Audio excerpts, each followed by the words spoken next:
আগামীতে কোনোদিন হয়তো আমাদের শুনতে হবে জামাত ইসলাম এই দেশের স্বাধীনতার পক্ষে যুদ্ধ করেছিলেন। এই দেশের স্বাধীনতার ঘোষণা নাকি রাষ্ট্রপতি, শহীদ রাষ্ট্রপতি জিয়াউর রহমান দেয় নাই, তৎকালীন মেজর জিয়া দেয় নাই, কর্নেল অলি সাহেব নাকি দিয়েছে। একজন মুক্তিযোদ্ধাকে তাদের জোটে যোগদান করিয়েছে এবং অন্য কথায় বলতে গেলে ভাড়া নিয়েছে। বাংলাদেশের মানুষ জানে আজকে তারা যে নবরূপে নিজেদেরকে মুক্তিযোদ্ধার দল হিসেবে প্রতিষ্ঠা করতে চায়, সেটা একটা প্রতারণা, ধোঁকাবাজি। তিনি এই দেশের নারী সমাজকে অপমানিত করেছেন, বক্তব্য দিয়েছেন, সাক্ষাৎকার দিয়েছেন। কর্মজীবী মহিলাদেরকে পতিতাদের সাথে তুলনা করেছেন অন্য ভাষায়। বাংলাদেশে আজকে নতুন করে মুক্তিযুদ্ধের ইতিহাস বলা শুরু হয়েছে। একটি দল, বাংলাদেশ জামাত ইসলামী, যারা স্বাধীনতার বিরোধিতা করেছিল এই দেশের, তারা এখন মুক্তিযুদ্ধের ইতিহাস বর্ণনা করা শুরু করেছে। গতকালকে সেই দলের আমির সাহেব বলেছেন এই দেশের স্বাধীনতার ঘোষণা নাকি রাষ্ট্রপতি, শহীদ রাষ্ট্রপতি জিয়াউর রহমান দেয় নাই, তৎকালীন মেজর জিয়া দেয় নাই, কর্নেল অলি সাহেব নাকি দিয়েছে। এগুলা যে সমস্ত প্রলাপ বকা শুরু করেছে, এটা অস্বাভাবিক না।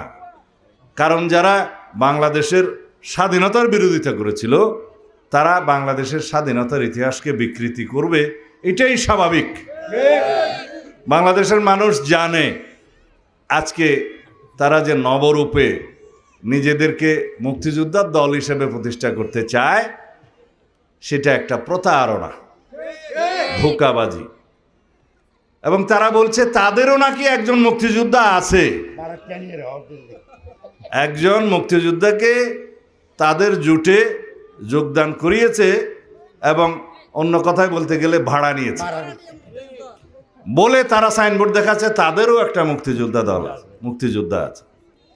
এবং সেই মুক্তিযোদ্ধাকে তারা বাংলাদেশের স্বাধীনতার ঘোষকও বানাচ্ছে। এদেশের মুক্তিযোদ্ধারা সেটা অবশ্যই মেনে নেবে না এবং তারা প্রতিবাদ জানাবে, আমি বিশ্বাস করি। এদেশের সকল জনগণ, দেশপ্রেমিক যারা স্বাধীনতার পক্ষের শক্তি, তারা প্রতিবাদ জানাবে, আমরা জানি। একটা রাজনৈতিক দলের একজন কর্মী হিসাবে আমাদের দায়িত্ব বাংলাদেশের স্বাধীনতার ইতিহাস নিয়ে যারা বিভ্রান্তি সৃষ্টি করতে চায়, মিথ্যা তথ্য দিতে চায়, স্বাধীনতার ইতিহাসকে যারা বিকৃত করতে চায়, তাদেরকে ধিক্কার জানানো, নিন্দা জানানো। আমি খুব শালীন ভাষায় সেই নিন্দাটা জানালাম, তীব্র প্রতিবাদও জানালাম দলের পক্ষ থেকে। আগামীতে কোনোদিন হয়তো আমাদের শুনতে হবে জামাত ইসলাম এই দেশের স্বাধীনতার পক্ষে যুদ্ধ করেছিলেন। এই কথাও হয়তো আমাদের শুনতে হইতে পারে। এটা বাংলাদেশে আজকে থেকেই আমি বিশ্বাস করি প্রতিবাদের ঝড় উঠবে। কিছুদিন আগে, এই গত কয়েকদিন আগে, তিনি এই দেশের নারী সমাজকে অপমানিত করেছেন, বক্তব্য দিয়েছেন, সাক্ষাৎকার দিয়েছেন। কর্মজীবী মহিলাদেরকে পতিতাদের সাথে তুলনা করেছেন অন্য ভাষায়। নারীদের কর্মঘণ্টা কমিয়ে দিয়ে তাদের সেবা করার চেষ্টা করেছেন, প্রস্তাব করেছেন। অন্য কথায় নারীদের যাতে কর্মসংস্থান না হয় সেই রকম প্রস্তাব এটা। কেউ যদি 5 ঘন্টা কর্মঘণ্টা হয় নারীদের, কোনো কোম্পানি, কোনো বিনিয়োগকারী, কোনো প্রতিষ্ঠান, কোনো শিল্প কারখানা কি নারীদেরকে চাকরি দিবে? তার মানে হলো এটা নারীদের জন্য কল্যাণ নয়, অকল্যাণ বয়ে আনছে। তারা নারীদেরকে ঘরের মধ্যে আবদ্ধ রাখতে চায়।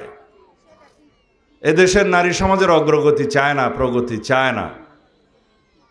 তারা বাংলাদেশের আগামী জাতীয় সংসদ নির্বাচনে একজন নারীকেও প্রতিনিধিত্ব করার জন্য মনোনয়ন দেয় নাই। তাদের দ্বারা কিভাবে এই দেশের নারীর অগ্রগতি এবং প্রগতি হবে?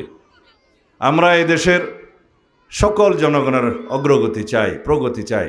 বিশেষ করে আমাদের মা বোনদের জন্য আমরা রাষ্ট্রীয়ভাবে আমাদের যাতে তারা ক্ষমতায়ন হয় সেজন্য আমাদের প্রস্তাবনা আছে, কর্মসূচি আছে।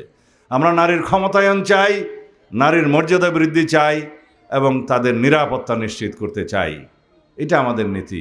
এই দেশের সকল মানুষ, ধর্ম বর্ণ নির্বিশেষে, সকল ভাষাভাষী, সকল সংস্কৃতির মানুষ, সবাই মিলে আমাদের একটাই পরিচয়, সেটা বাংলাদেশী।